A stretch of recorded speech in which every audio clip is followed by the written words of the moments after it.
આજે આપણે સાબુદાણાના વડા બનાવવાના છીએ. આજે એકાદશી છે તો ફરાળમાં પણ ચાલશે. એના માટે મેં સાબુદાણા પલાળ્યા છે. 1 કપ સાબુદાણા લીધા હતા તો એ ફૂલીને આટલા થયા છે. તો પહેલાં આપણે સાબુદાણા જોશે. બાફેલા બટેકા મેં ખમણી લીધા છે જેથી ગોટા ના રહે, ગાંઠા ન પડે.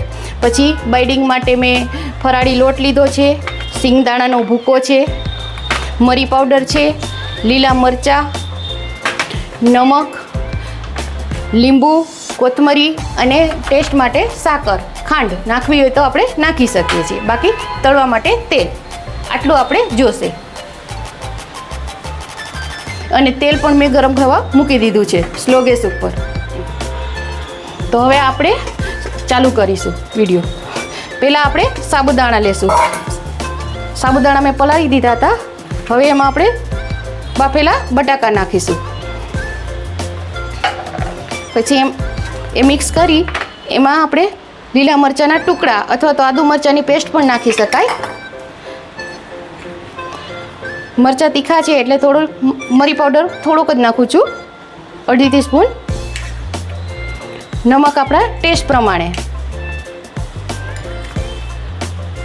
અને સિંગદાણાનો ભૂકો અધકચરા વાટેલા છે. અને આ બધું આપણે મિક્સ કરવાનું.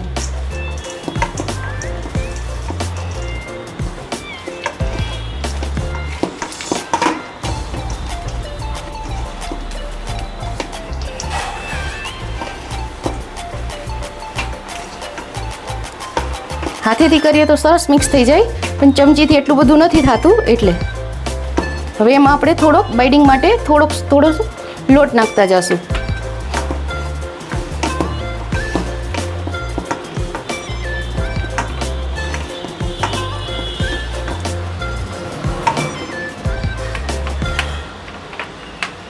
એમાં આપણે અડધું લીંબુ નીચોઈશું.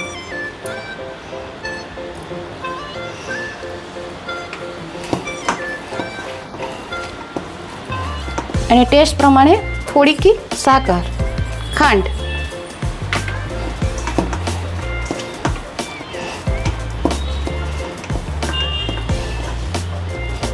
ને ઉપરથી આપણે નાખીશું થોડી કોથમરી. આપણું મિક્સ તૈયાર છે.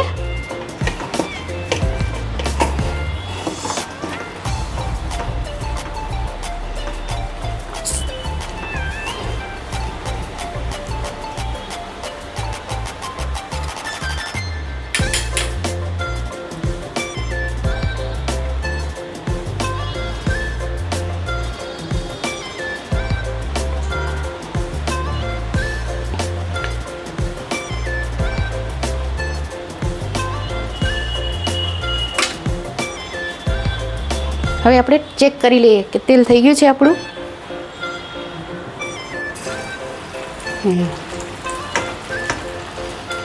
હવે આપણે સાબુદાણાના વડા આપણે વાળતા જશું.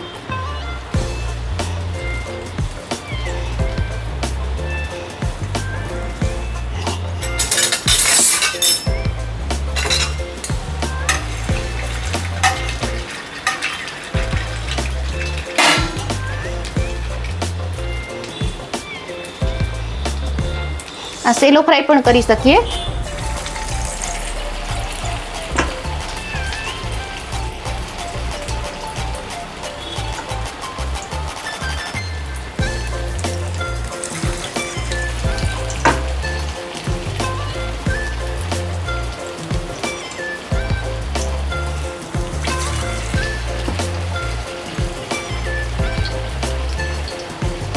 સાબુદાણા હોય અને આલુ હોય એટલે થોડા હાથમાં ચોટતા જાય છે.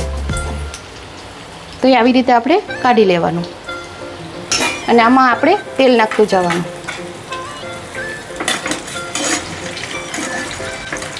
જો ધ્યાન રાખીને કરવાનું, નહીં તો છાંટા ઉડે છે.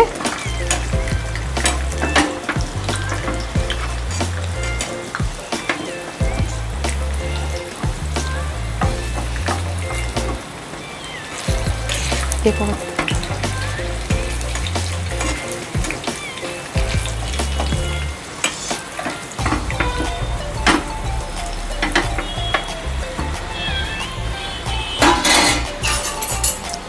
આમ બી આપણે કરી શકીએ.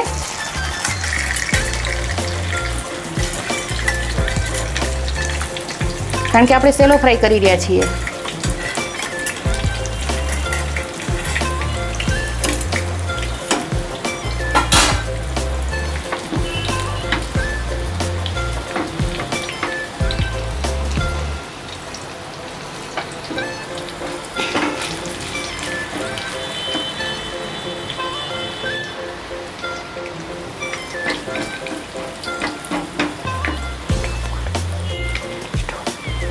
પણ ઉભો રહેવું લઈ લો. ઓકે, જો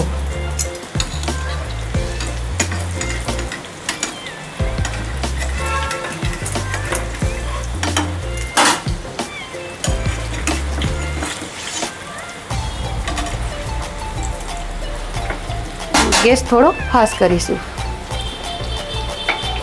પહેલાં મીડિયમ આંચ પર રાખવાના, પછી થોડો ફાસ્ટ કરવાનો.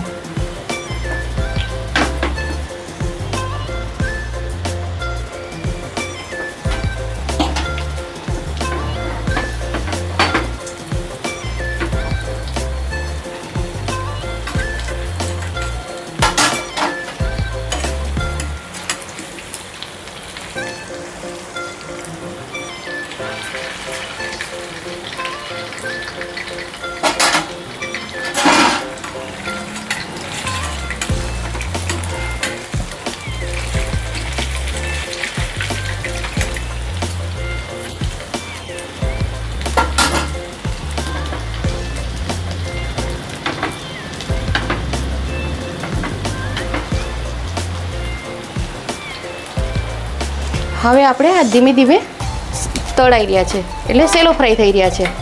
ડીપ ફ્રાય નથી કરતા આપણે. જો થાય છે ને ગોલ્ડન બ્રાઉન. જો પહેલાં થોડા છે એટલે ચોટી જશે, પછી વાંધો નહીં આવે. આ જો એકદમ ક્રિસ્પી સરસ થઈ ગયું છે, કલર બી આવી ગયો છે, આ બી થઈ ગયું છે. ત્યાં સુધીમાં આપણે બીજા બનાવી લઈએ.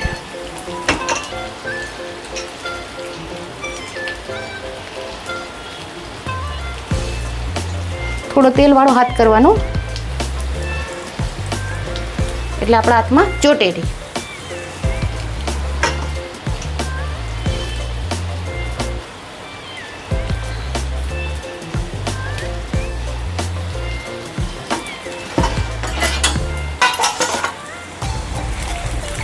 જો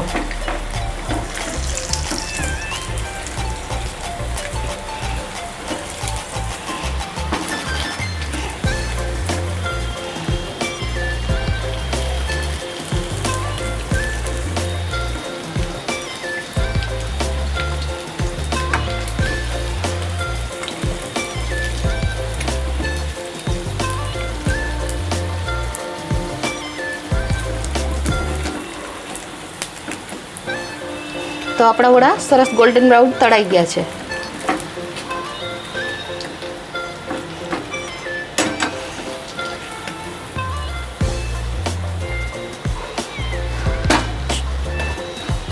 આપણે આમાં થોડોક લોટવાળા હાથ પણ કરી શકીએ, અથવા તો તેલવાળો પણ કરી શકીએ, અને ટીકીની જેમ આપણે વાળી શકીએ.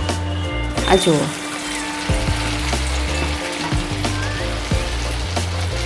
કારણ કે સાબુદાણા છે એટલે ચીપકશે.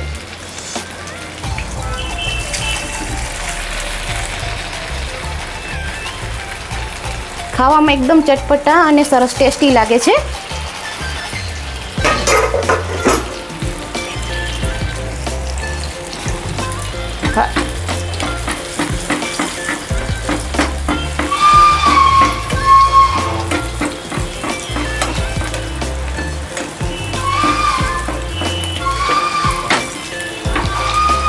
ધ્યાન રાખીને ઉથલાવવું પડશે.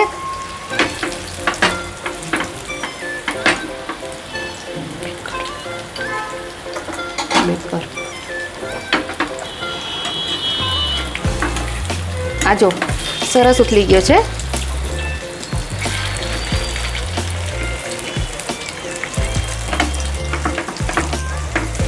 આ પણ થઈ ગયું છે સરસ. આપણા ગોલ્ડન બ્રાઉન થઈ રહ્યા છે.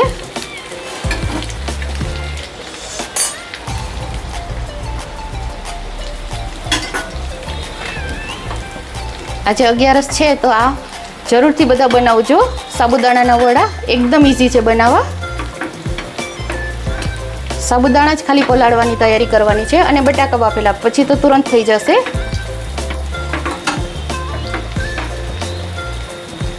આપણા સાબુદાણાના વડા તૈયાર છે. દહીં અને લીલા મરચાં સાથે ખાવાની ખૂબ જ મજા આવે છે. હવે આપણે શ્રાવણ મહિનો પણ આવી રહ્યો છે તો આપણે બનાવીને ખાઈ શકીએ છીએ. મારી રેસીપી જો તમને પસંદ આવી હોય તો તમે લાઈક કરો, શેર કરો અને સબસ્ક્રાઈબ કરો. અને બધાને મારા જય શ્રી કૃષ્ણ.